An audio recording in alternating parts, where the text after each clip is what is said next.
Sippers, welcome to a Friday episode of the Tea With Me podcast with me, Shane Todd, as Bloody Per. I'm going to launch straight into it. It's a guest episode. My guest is the brilliant Colum Tyrrell. Colum is someone I have gigged a few times with in Dublin, a couple of times in Belfast. He's from Dublin, moved over to New York some years ago to, I guess, pursue a comedy dream. New York, as we talk about, is probably the capital of comedy at the minute. So I talk about moving from Ireland over to America and how he found performing on the comedy scene out there. Very entertaining guy, brilliant stand-up as well. So after this episode, do go check him out. Go look at some of the stuff. Very, very funny, really original style. Let's just get into it, Sippers. This is a Tea With Me episode with my friend Colum Tyrrell. Before I start it, let me just plug the Patreon, which is patreon.com/Tea With Me podcast, where you get the bonus episode, access to the live episodes as they happen, and my stand-up special from last year. Also, just got to say, on Monday morning, tickets go on sale for my brand new show in the SSE Arena. The show's called Chancer, 6th of November next year. Tickets on sale this Monday on Ticketmaster. On Monday morning, you'll see me post about it. I will relentlessly post about it until the 5th of November next year. For anyone asking as well, it's a different show to the one that I'm going to be doing at the Waterfront. That's called Somebody Told Me. This one at the SSE in November will be a different hour of stand-up, and then I'll probably tour that in early 2022. So let's get into it. This is the episode, Tea With Me episode with my friend, Colum Tyrrell. Normally these podcasts are like, 45 minutes, an hour, something like that. You said you've got nothing to do for basically like the foreseeable. So I'm just thinking, like, what could we do? You know, if we like finish recording, but we just kept it rolling, like what depths would we get into? Because we had a chat before we started recording there, and I mean, we got kind of deep in that 3 minutes. I know. Well, it's like you release an 8-hour podcast, but it's like the first hour is conversation, and then after that, we're just doing chores stuff. Yeah, we're just sitting there. The first question I ask people in the podcast is, do you drink tea? Do you drink a lot of tea? Like, talk to me about your relationship with tea. If I'm not mistaken, you're drinking tea out of a Guinness glass, which might be the most beautiful thing I've seen in 70-odd episodes of this podcast. Unfortunately, you are mistaken. This is an iced coffee, actually. Oh, fuck. Now it just feels rude. There's an iced coffee with my metal straw, looking after the turtles. And so what I do is actually, and it's probably not the way you're supposed to do it, I make a pot of coffee every morning. And then if I don't finish the coffee, I put it in the fridge, iced coffee the next day. Yeah, I mean, that in my head, that makes a lot of sense, but there probably is a lot of nerds who are going to jump in the comments section and be like, actually, that will give you, you know, some athlete's food. You know what I mean? Like, someone will jump in and be like, that's bad for you. Like, I found out recently you're not supposed to reheat rice. What? Apparently you're not supposed to reheat rice. If you've microwaved rice once, you're not supposed to do it again, or I don't know, like something like you're cursed, or I don't know, like there's something bad. Were you drinking iced coffee before? Because I want to talk to you about going to New York, all that kind of thing. But were you drinking iced coffee when you were living like in Dublin, or did you move to America and you were like, yes, now I can do this without being judged? I used to do it closet. I was in the closet with my iced coffee back in Ireland.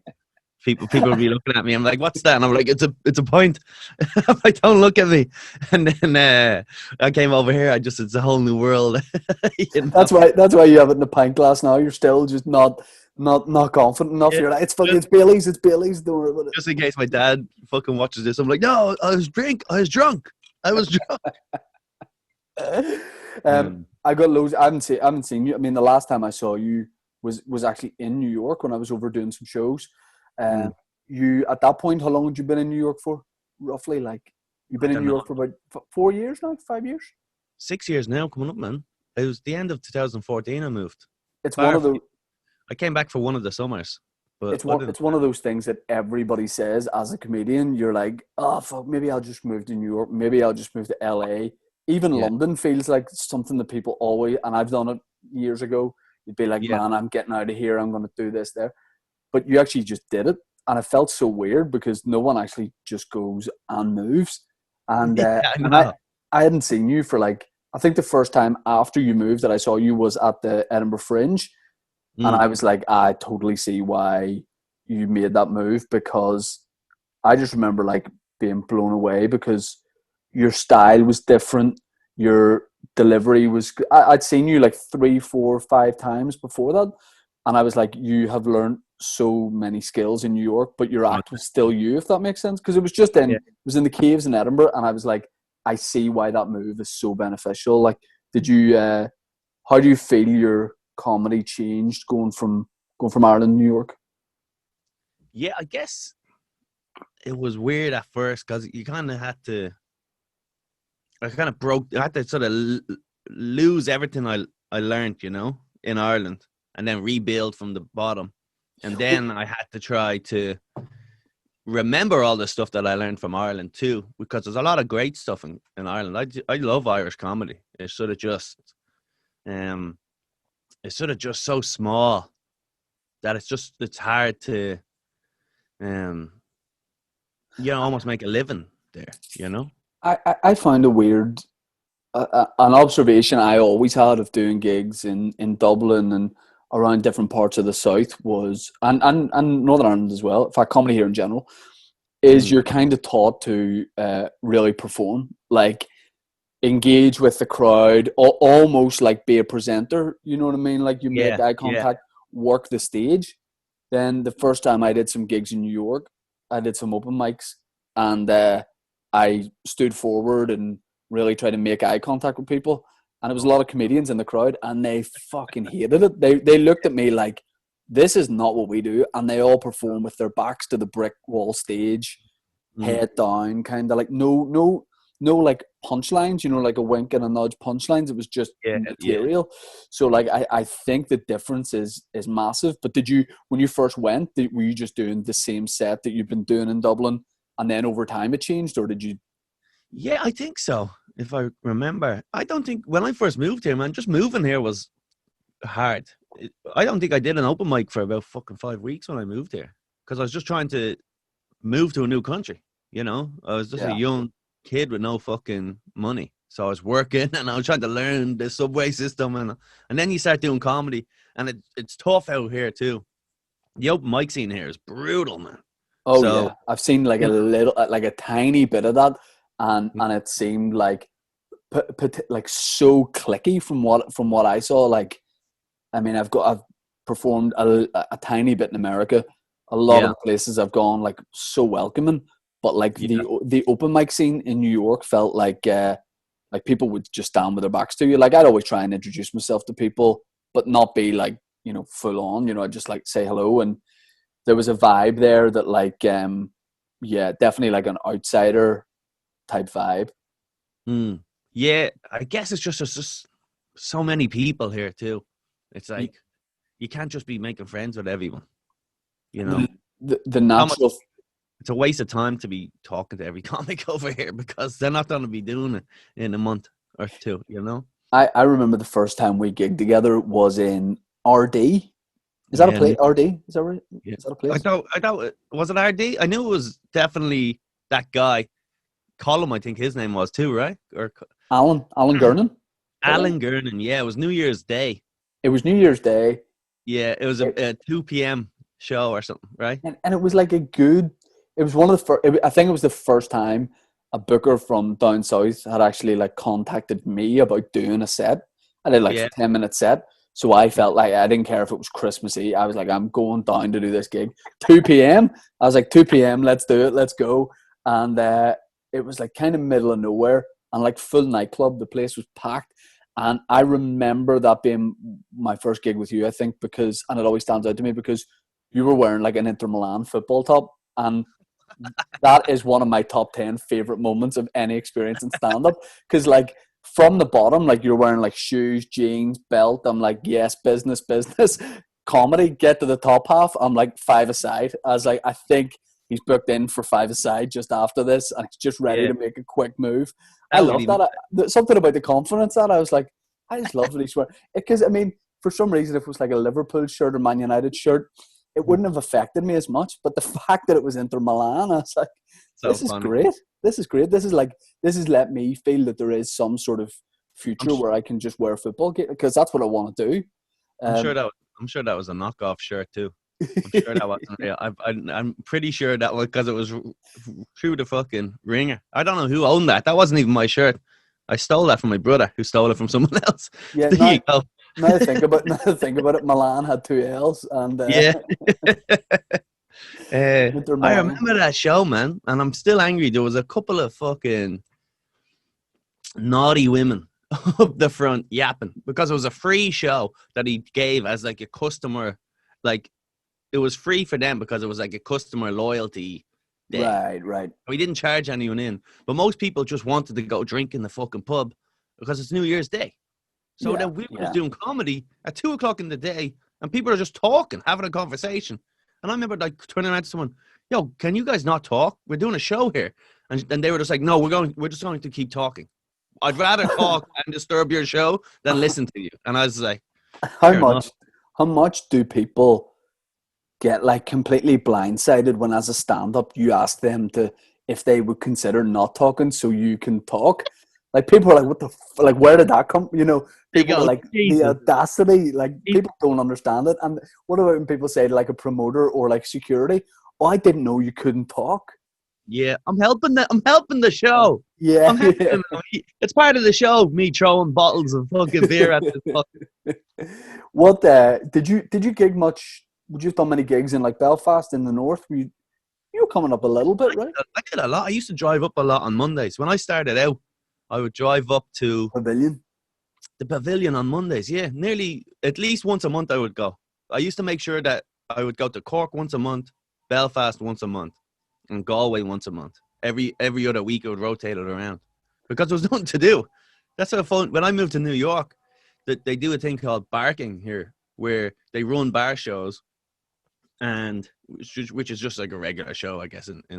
But they have people on the street flyering, trying to get in tourists. Yes. What they do is, it's almost like a rite of passage. They make you stand on the street and fly, and if you do that for like 2 hours, they'll give you fucking 7 minutes of stage time or some shit. Unpaid? But unpaid, yeah. You're just doing it so you can get in front of a real audience. But I showed up here and they were like, "Oh, you got to do that." I was like, "I'm not. I'd rather just sit at home and not do comedy than 100%. stand on the street like fucking Mickey Mouse promoting your show." And then they were like, "Oh, you got to pay your dues." And I paid my dues. I used to drive down to Cork and back on a Friday night from Dublin. I'd drive to Belfast. I spent all that money. I did all that. And I guess it probably held me back a bit not playing the game over here. But hey, listen, 6 years later. 6 years later.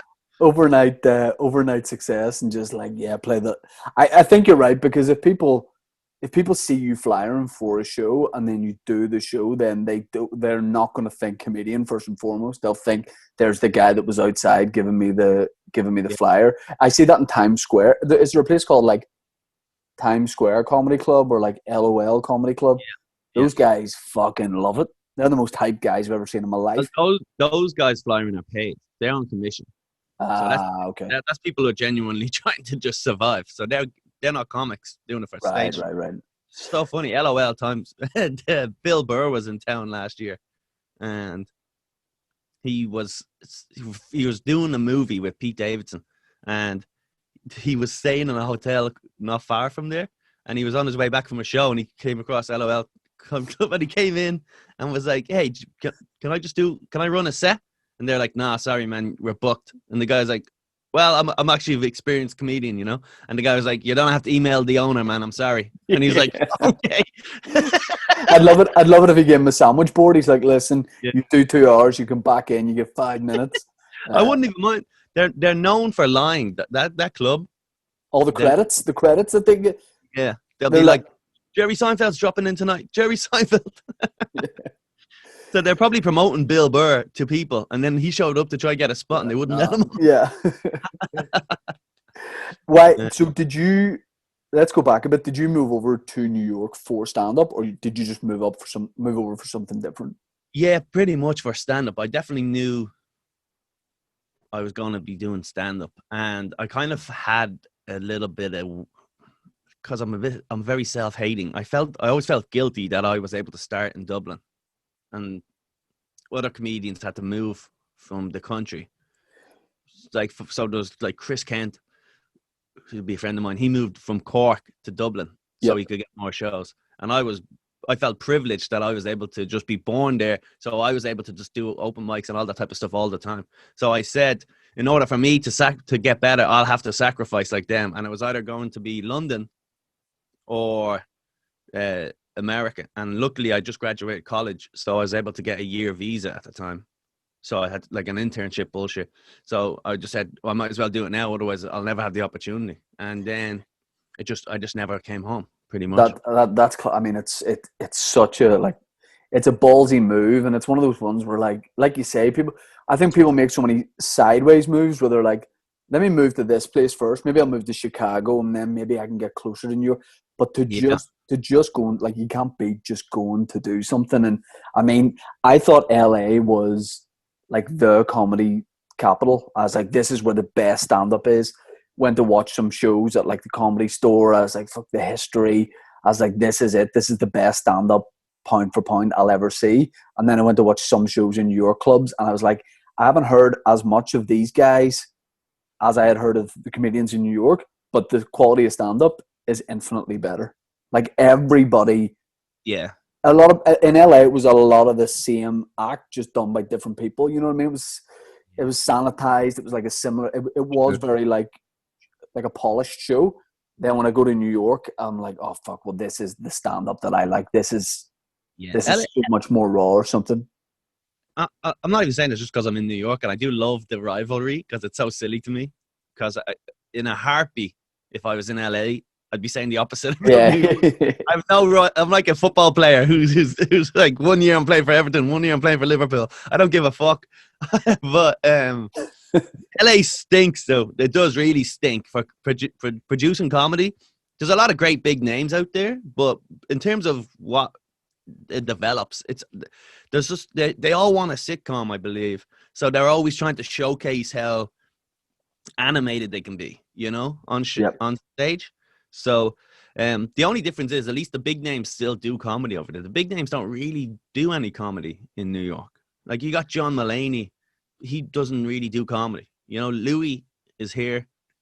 I guess he's doing comedy now again, but he sort of stopped for a long time over the scandal. Yeah, you did a gig I saw on Instagram, you did a gig with him recently where he popped in to do a spot. My big question is, did you get to see it? Yeah. Did you see the set? Locked the door, and I said, please, Louis. You had to see the set. How funny would that be if he's like, listen, I got something to show you, lock the door. You're like, oh, fuck no. I mean, it might help my career or whatever. Then he just starts doing new bits, and you're like, oh, thank fuck. Yeah, he rustles around the tent, and then he pulls out like a set list, a little piece of paper. And I'm like, shit, Louis. He's running bits by me. I go, I'd rather you fucking rubbed one out. How awkward is it when somebody backstage at a gig, like especially one of your friends, is like, listen, I got to run this thing by you, and you're like, oh my God, and you don't have enough time, or you're trying to concentrate on your own thing, so you're not going to give it enough. Running stuff just before a show backstage is not good. Like you say, I think I'd prefer to just see the. I always say though, like, I go, yeah, that could work, yeah. Go, yeah, that could work, and then that's I never gave an honest opinion on anyone's material in my life. The immortal line is, "There's something in it." When you're like, listen, there's something in it. Yeah, I've heard that one. A few times. Right. Yeah, you can tweak it. You there's something there. Yeah. But it was when I did the stand in New York when I was like, this is far better, because I felt like in LA, even like the way people were dressed, like in LA, the comedians, and some of my favorite comedians, they looked so sharp, like expensive jackets. Yeah. They seemed like it was almost like competition to see who could have like the maddest trainers. And then I come to New York, and everybody's just wearing a plain hoodie, pair of jeans, and it's about the material. And someone I know you're friendly with, and I've had him on this podcast, Shane Gillis. When I saw him do stand up, I was like, this is one of the best bits of material I've ever seen in my life. Yeah, he's great. And he's just up there, kind of plain hoodie, just doing the material. No, like you say, like, show busy thing about it. It's just killer material, and I was like, oh yeah, this is where it's at. Yeah, but just to touch on that, it's like that's a very much, regardless of comedy, that's just like the culturally, like the difference of New York and LA. LA is all about showing your wealth and peacocking, and they don't really have any embarrassment to show off how wealthy they are. In New York, it's much more of a hidden thing. Just Yeah, naturally, all the wealth is off. So like, it's like Louis. I did that show the other night. I was hosting this show, and all these shows now, because there's so few rooms running comedy, that you're getting huge drop in. So David Tell dropped in. He's a millionaire. Louis C.K. dropped in. He's a multimillionaire. At least he was, until he probably got all the lawsuits. And then you got Joe List and Mark Norman, and everyone looks like they're about to go back to work. You know, they look like they're on a fucking lunch break, working the night shift at a shopping center. You know, so many of those guys. I listened to their podcast. Joe List, Mark Norman, two especially, and like that, some of the lineups that I saw when I was in New York for a couple of days were just so good, and I think that is probably where I'd be most excited about doing shows again, because I was supposed to go to America at the very start of lockdown, like St. Patrick's Day basically, and obviously like it was like 50-50 on the day. It was like, do I get this flight? Is it going to be okay coming back? And then the next day it's like, thank God I didn't go on the flight, but I've rescheduled it for like April next year, and that's what I wanted to ask you about. It was like, what's the state of things out there? Because here in Belfast, I have been able to do socially distant shows. It's been great, but you're kind of like hustling a lot. Like anything that is allowed to have comedy that I've been asked to do a show at, I would walk to go and do a show at it, like for free, like performing as much as possible. Now we've had this like second like lockdown, supposed to be doing shows before Christmas. Hopefully it's going to happen, but there has been no comedy really for most people. So what's a crack in LA or in New York? Sorry, because the vibe I get is that everything's closed, end of the world type stuff. But what's the reality as a comedian right now in New York? Yeah, it's there's not much going on, but New York's brutal anyway. So even at the best of times, pre-horseshit, it's brutal. You know, there's a lot of free shows, and there's a lot of fucking famous people taking the spots that you want. You know, so like when you say at the Stand, or the Comedy Cellar, all these places, you know, Chris Rock will show up and bump you, and it's sort of just the way it is, and you don't get paid very much money. You know, so describe bumping for somebody who doesn't know stand up that well, because that's something that doesn't happen really here because we don't have the names. But well, you'd be the guy bumping. I wouldn't bump. I'm not a bumper. You're not a bumper, no? Nah, I'll wait it out.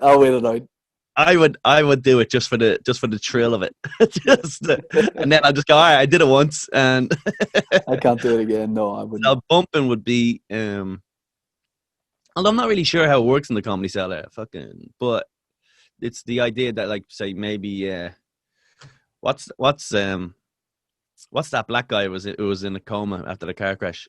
Tracy Morgan. Yeah, he'll just show up and be like, I'm gonna make you pregnant. And then, like, that's what he says for 45 minutes on stage.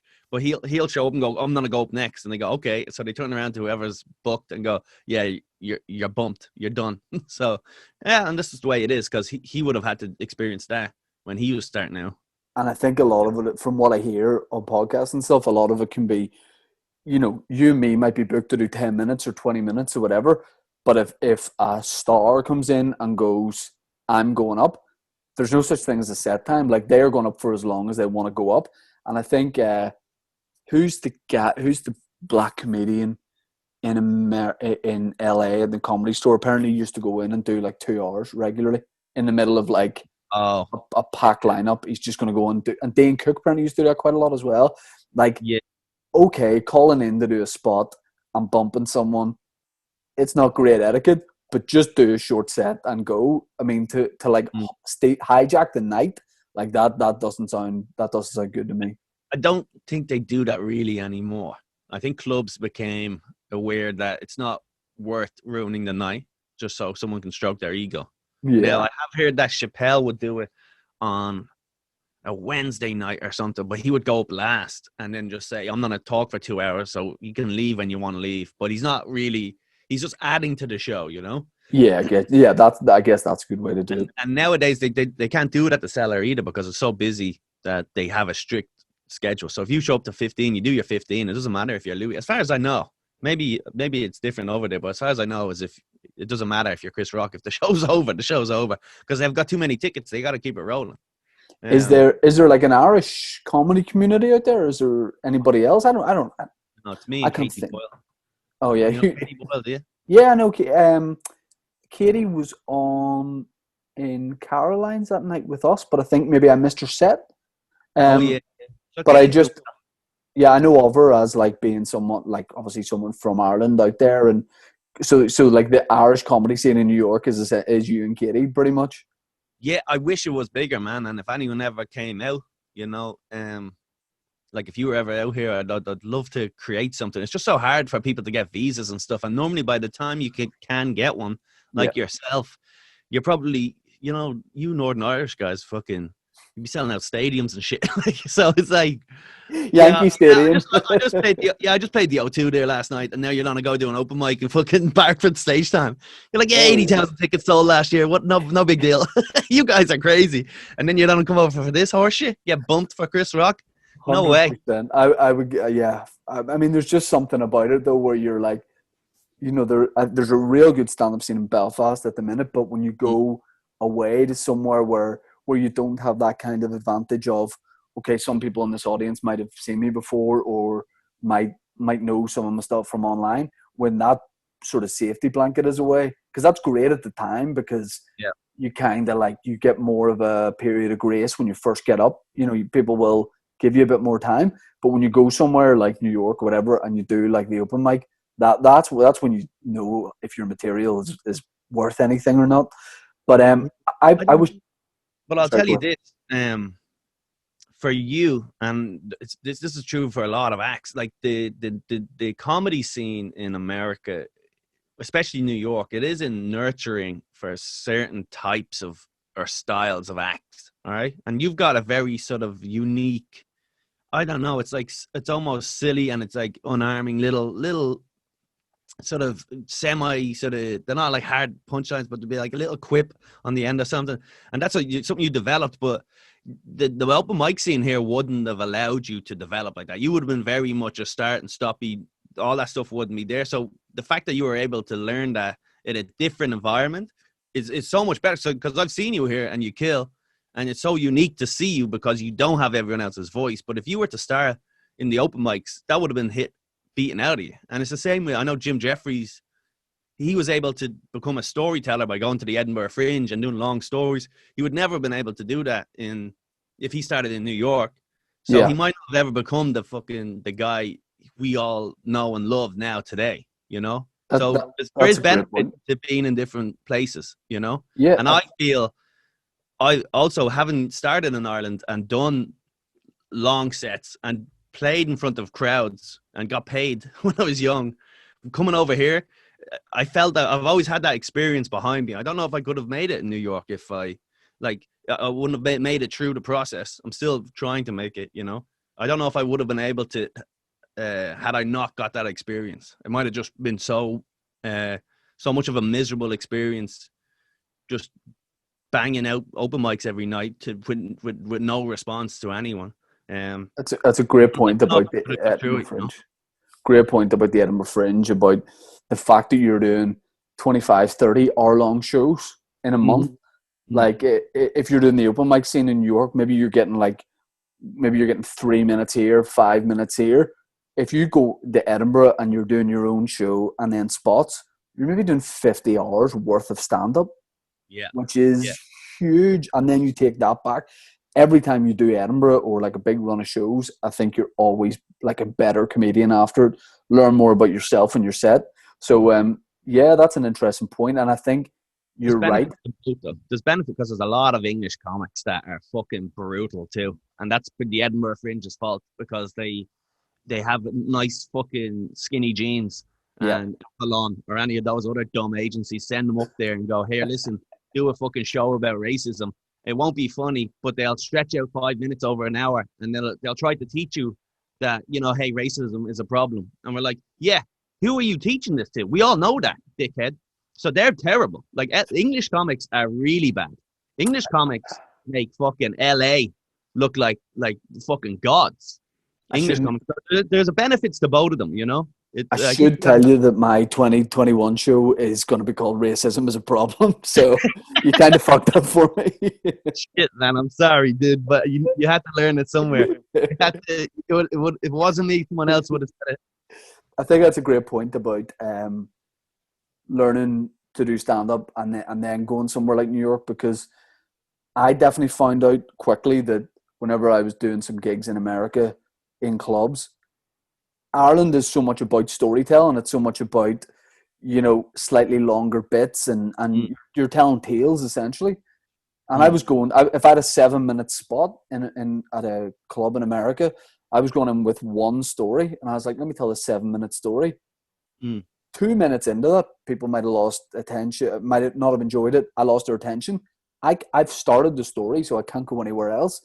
Yeah. So then I'm watching in different clubs. I'm seeing that actually, if you have like quicker punchlines, if you have like bits, it's so much easier. So then after a while, I'm like, oh, let me change just this slightly. And then the last time I played there, I was like, this style suits me a lot better. Quicker punchlines, not just this like long story with a funny bit at the end.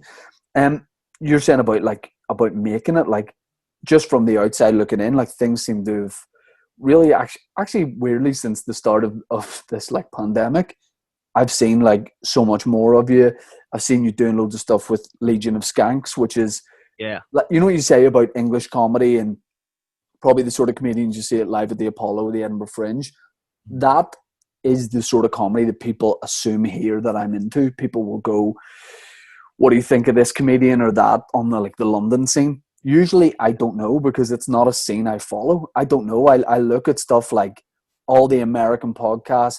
I follow Legion of Skanks a little bit, so I know all those guys. And then when I see you on that, then that's like, I don't know if you'd been working with those guys for a while or mixing in that scene, but I was like so happy for you for that, because thanks, man. I appreciate it. Yeah, because that's like, that is like a group of well-known, if you know about the New York comedy scene, the American comedy scene, like, you know so many of those acts, and that's a brand of comedy I really like, which is a load of people just like not really giving a fuck and just being funny for the sake of funny.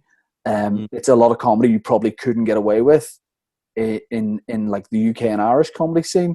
You know, it's definitely just like it's more of a raw kind of comedy, and that's brilliant that you've managed to like get involved with those guys doing podcasts. So was there like a point where you were like, actually it's maybe kicking off a little bit? like a week ago when I got to do Legion of Skanks, it was like the first time I'm like, I think I'm in the right direction. I swear to God, it was the first time.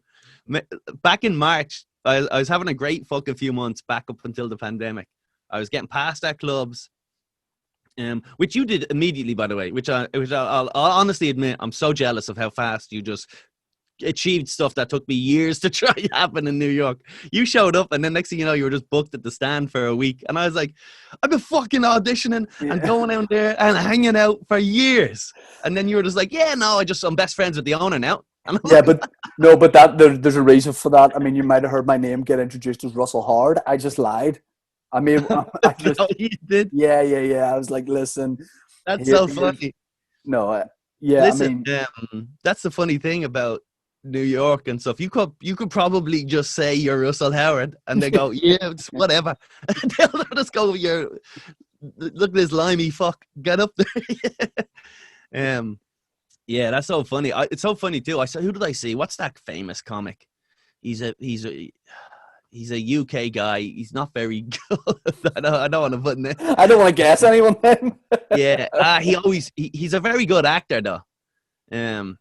I forgot his name, but he was in town doing shows. Can I make a guess? And if it's wrong, and if he ever sees this, he'll be like, why when the guy just all Colum said was he's not very good and you nailed it? Was it Jack Whitehall? It was. Fucking from downtown, brother. Yes. Yes. Oh my God. We gotta get into some sort of partnership, man. That was great. Yeah, that was great. It was Jack White. We're telepathic. We've got that connection. And trust me, I said an English guy is not very good. There's thousands to pick. Thousands, and you got it. That was great, man. We That's used to so do funny. this. We used to do this feature on radio called Food Phone. Me and my mate Dave, where people would call in, like total strangers would call in, and the show was live, and they would hold like an item of food up to the phone. Yeah. We could only hear them, we couldn't see them, and we would try and sense what the food was just based on. Nice. You know, we'd say things like, "Can you like rub it against your forehead? Can you tap it off the phone?" And we would guess. And it took me 4 weeks to get it. And 1 week I was like, I feel that this might be an avocado. And the guy's like, "Man, it's a fucking avocado." Nice. So yeah, I mean, Wow. that's why I got past at that club. Just I didn't write down material. I was like, listen, I'm sensing there's a Steve in the room. Is there a Steve in the room? You had, does anyone have some lunch in their bag? Who has some food in their bag? And someone put their hand and they go, it's half a Subway sandwich. Yeah, I just played that game because I'd spent all my money on flights and accommodation. I was like, it's half a Subway sandwich. Bring it up here. I have some, yeah, I'm going to play this game right. Yeah, but we should. What we should do is eventually when I come over, I've been talking about doing a show in Woodlawn. So everybody was like, what you need to do is put a show in Woodlawn, because I was doing shows in Manhattan, like solo shows, and they were great in like a small basement venue. But a couple of people who came that like are from Ireland but live in New York were like, we traveled from like, we all came from like Brooklyn to get here. Yeah. They're like, nobody like lives in like the Upper East Side here. So the best thing is just put on a show where we all live. So when it's safe to like fly over and do shows, we should just do that. Maybe me, you and Katie, like the entire New York Irish comedy scene. Yeah. And yeah, me. we can do that for sure. Yeah. I ran a show out. Woodlawn's weird. You gotta have a name out there. It's up just past the Bronx, you know. So that's like the biggest Irish community in New York. And I ran a show there once. We sold like 10 tickets and we never did it again. But I think with you and your following you have on social media, you should fucking... We'll get 6 or 7 guys in having a good time. Yeah, did you do that like real Irish comedy tour, or... No, I did not. I did not get... Do you know the one I'm talking about? Yeah.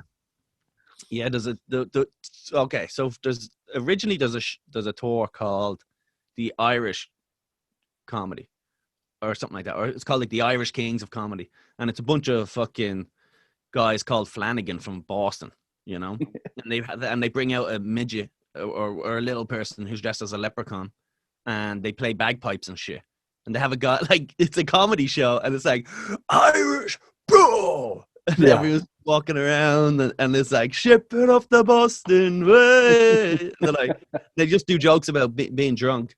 You know, and so they had that. And then someone from LA and or out west anyway, he said, no, we're going to do a different one called the Real Irish Comedy Tour or something like that. And so then they organized a tour and they went around to different places. But they were really Irish comics. And then there's also a thing called the Irish Comedy Festival that they had out in LA, in California. So it was in like San Diego and stuff too. So they booked a bunch of Irish comics. And then they actually said they never invited me, right? I didn't want to do it. I think it's hacky. So I would actually never do that, because unless they're paying me fucking boatloads of money, because you don't want to be known as, you want to be a comic. You don't want to be the Irish comic. Everything, no matter what you do, you'll always be the Irish comic. So you don't want to double down on it and be the Irish fucking dumb paddy. So eventually they said, I could come down if I paid for my own flights. And I was like, dude, I'd bury everyone on this lineup. I would bury you. Yeah. Like, the fact that you can even reach me right now is an insult. The fact that you can even contact me is so upsetting to me. I fucking hate these guys, dude. It's about time I did Legion of Skanks, and it's about time I got some fucking respect. Shane Todd, I want to You sell out deserve the it. O2 in Belfast. Why And can't I sell a ticket? you know what this is going to finish with? You doing a show in Madison Square Garden a year from now in an Inter Milan full tracksuit. Called the Irish King of Comedy. I just completely sold out. The real Irish King of Comedy. I mean, what I enjoy about that is this Irish comedy tour of comedians who, like don't talk like us or whatever. I did a show in New York a couple of years ago, and they booked like an Irish comedy lineup, and it was Irish Americans, and very quickly I realized you could so easily fall into a trap of hacky Irish material that, don't get me wrong, will kill. Like in most places, like probably not in clubs, in like good clubs it wouldn't, but like at functions and all that kind of shit, it would take the roof off. So easy, but it's though. cheating. It's like it's not real. It's not like there's something gross about. I mean, I think the odd joke is fine. Bit of material. Definitely the first few times I went over, I was like, "What's Ireland like?" But that's because I felt comfortable doing that the first times, and then the last time I was like, "Let me see if this would like work if I wasn't from Ireland," you know. But yeah, I think that kind of Irish stand-up thing, when that is your whole act, is just not. Yeah, you got to do that. I open with some Irish stuff for like always, because I found out that people, if I don't mention it, they're just confused. They always forget. They're like, and afterwards people come up to me like, "Oh, are you Australian or something?" So I'm right, so I just did 20 minutes and you didn't know where I'm from. So the whole time they're watching me going, "Wait, what's wrong with him? Is he having a stroke?" So I just open with it and let them know. But it's the same like in England. If you're a Liverpool comedian and all you talk about is Liverpool, you're up north. That's all you talk about. Because I remember years ago I read a review for someone in the Edinburgh Fringe, and the guy got slaughtered. Let me guess, Jack Whitehall. This guy got slaughtered. He went over and did the Edinburgh Fringe Festival, and apparently all his jokes were just like, the moon landing. Oh, only Americans could imagine if Ireland landed on the moon. And he's just gone, "Jesus, where's my pint?" And, it's just like, so from a young age, you're just going, "Oh, Jesus, man." You know what? In fairness, if I was there at that show and I had a pint or two, I'd fucking laugh at that. That's I don't need that. That is Irish. We're fucking gobshites. That's the whole thing. Is like, I think just the trick would be to do a joke about do the difference between cats and dogs. Yeah, right? yeah. Universal. There you go. Now we're on the right path. Yeah, Don't be divisive. Bring us together. The difference between cats and dogs. The difference between Irish cats and Irish dogs. Irish dogs always having a pint. Always having a pint. You ever see an Irish cat? Your accent's kind of holding up as well. Like, have you've been there for 6 years? Does it ever slip, or you keeping firm on that? No, this is it, and I think this is very American. No, you don't. I get all my Irish friends. Maybe it's because I'm a dub, and so you might not get but I definitely say a lot of like American slang, and I'm trying to be better. Like I'm always like, "Awesome, dude," and but I was Asian, by the way. That's it. Well, I shouldn't have done the eyes. That was the issue with that. But all my Irish mates say I sound mad American, and all the American mates say I sound mad Irish. So I'm caught in this fucking place. But I think it's natural to try change your voice, because it's so frustrating to have people be like, "Say 33, say 33," yeah. and I'm like a monkey dancing. Yeah, no, I know exactly what you mean. Have you had any, like, I've been asking comedian guests this recently because I have, but have you had any weird project ideas over lockdown where you're like, "Listen, I need to do a web series about this," and then realized it's never going to be a thing? I have one of these every day. Dude, I've got a notebook of just ideas that I will never fucking complete. I did just think, you know what I was watching. I don't know if I'll ever do this either. I was watching Naked Gun the other day. Did you ever watch Naked Gun? Of course. Just a fucking hilarious movie. Like, and I feel like all that type of slapstick stuff was gone.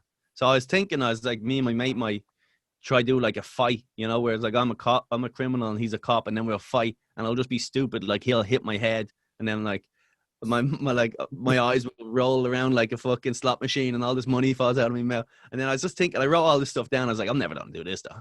You know? So Oh, I wrote, 100%. yeah, there's no way I'm ever gonna do that. But that was my plan, just a little sketch. Yeah, I mean, I just have these ideas. Like, I had an idea once where I was just tasting ciders. I was like, is there a web series where I'm tasting ciders? And then I was like, I mean, probably what the thing is there is, you know, I just want to have a drink. You know, I was like, I can do that without the camera. You know, Yeah. every day I've got like a web series that I'm glad has never happened. You know, I was like, listen, get cameras here. Can we do something where I try and learn how to headstand? You know, headstand or handstand. And it's just good that these projects are not happening. So yeah, I want to just sort of wrap up by asking you about like probably like your goals, or like is there anything you particularly like want to do? Are you someone who sort of takes each day as it comes, each gig as it comes, or is there anything you eye up and say like, not maybe a gig in Dublin, a particular venue, or anything like that? Yeah, I guess there's obviously big dreams, you know what I mean? Like, if I was ever to even play Vicar Street in Ireland, I never even got to open for anyone back in there, you know what I mean? So if I was ever to even just feature for someone back in Vicar Street, I think that would be a big deal, because I grew up there, going to so many shows there, you know? I think that's definitely like doable, because when I've seen a couple of American comedians of Vicar Street recently, like Bert Kreischer, I saw Theo Von there once, and especially in Dublin more so than here, there's a big love for like the American comedy that you and I like. So I think the more you become like, you know, a fixture on that scene, and like do the likes of like people in Dublin would probably know like Legion of Scat, like Louis J. Gomez. Is that people probably know him more than they would know fucking Jarlath Regan. Yeah. So like, yeah, if they have any taste. So I think you would like, that would be way more impressive to be like, you know, you went away, got so established somewhere else, and then just like swoop back in to do like a big show. I think, and the fact that you've never done sport for anyone there, like that'd be so much better to be like the first time you play it, to just be like your thing, your show. Yeah, maybe that would be great. Obviously, but I got other things in the way before all that stuff, because all that stuff is like, they're nice little moments, but they don't really change the whole. They're like bells and whistles on top of stuff. The end of the day is, if you're a full-time comic and you're earning a living and you're able to support your fucking family doing that, like everything else is almost, the scale of it isn't relevant, and where you do it isn't relevant. That's like the main goal. And hopefully, if you're happy with the quality of what you're doing, I'd rather be doing stuff that I love, getting paid to do it, and not sell any tickets nearly. And be popular and not happy with myself. Yeah. You know? So at the moment, I've got my Patreon going. I'm at like $100 a week nearly. So, you know, that's like a milestone. So now, like, I can drive, because I'm still driving trucks and stuff. So hopefully now I can just drive a truck one day less a week. And now hopefully this time next year, who knows, fingers crossed, I might be at a point where I can just talk for a living, you know? I'll link to your Patreon in the description of this podcast. And do you have a lot of stand up on YouTube or things like is there anywhere you post like a lot of stuff for if people want to see some? All my podcasts. I have a podcast called The Wizard of Pod. It comes out every Friday. It's on YouTube, so head over there. Or if you're listening to this, wherever you listen to podcasts, that should be available. So, also just maybe keep an eye out for my name, because I'd love to get back to Ireland as soon as I can, do some shows. So hopefully me and Shane can link up. Yeah, let's do. We could do like, you know, like come down with me, like you host me. We do a show in New York. You know, you prepare me some sort of dinner. You come over to Belfast. I'll prepare you some sort of dinner. We'll go home in a taxi, rate each other out of 10. I don't know if you've seen Come Dine With Me. I've gone quite far down the road with this analogy. Seen it, yeah. So you're saying don't do any shows, just make each other. We'll just have dinner. Yeah. If you, again, this is one of those things where it's like maybe we don't need to make this a show or anything. We could just have dinner, and Just that's have fine. dinner. Charge people in to watch us eat. That's what people are doing these days. They just go, I can make money rather than just play PlayStation. I'm gonna have people watch me play PlayStation, and then hopefully they'll give me money to do this. So you're onto something. Yeah, you and me and Nando's. Tucking into a bit of chicken. People pay 15 quid a head to watch. It's a good time. It's been great chatting to you. I can't wait to thanks. properly see you at some point, whether I come over there or when you're over, and we'll do some comedy. We'll do some dinner. It'll be a nice time. Great, Wizard of Pod, link to down below. And Colum, cheers. Thanks, man. Congrats on everything, man. I've been watching your stuff, and it's great to see you blowing up. Appreciate it. Thank you very much. Chat soon.